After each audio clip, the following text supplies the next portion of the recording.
Okay, so for the second matrix equation video, we're going to take things where we don't have to actually find the inverse for. So it actually makes it a little bit easier.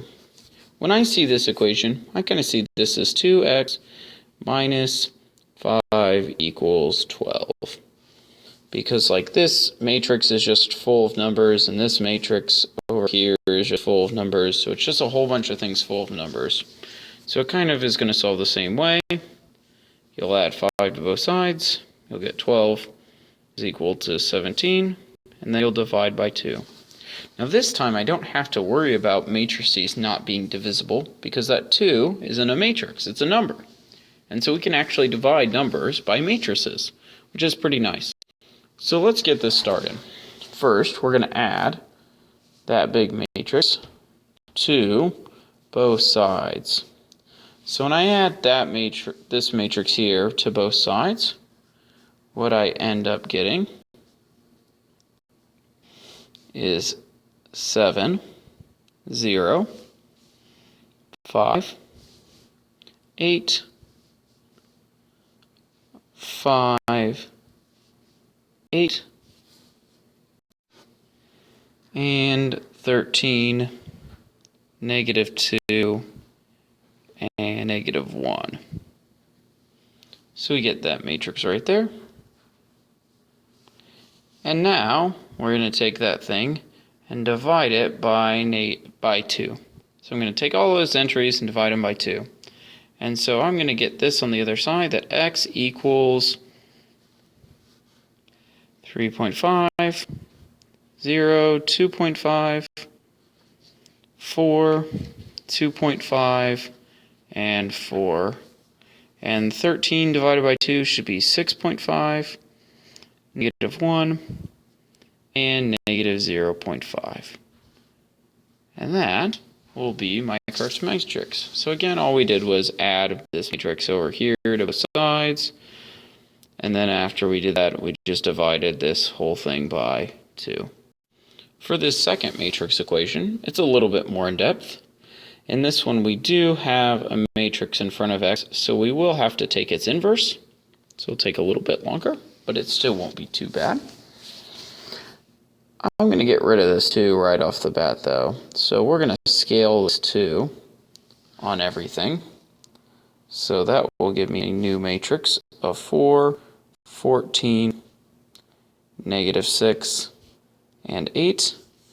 And then we're going to subtract that from this side over here, since it has the add in front. So let's subtract that from both sides.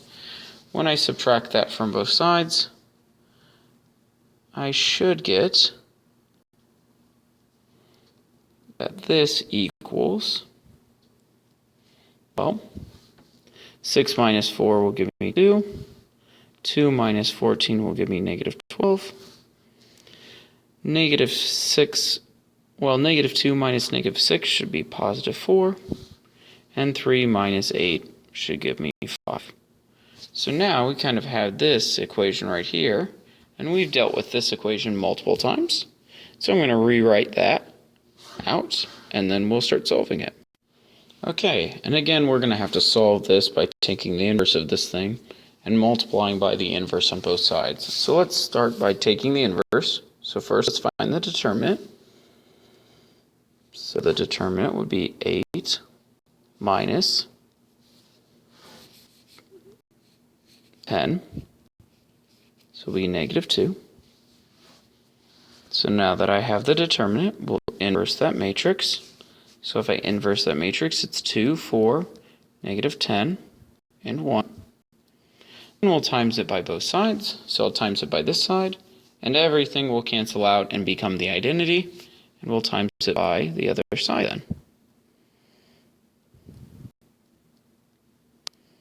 When I times this by the other side, I have to go row by column.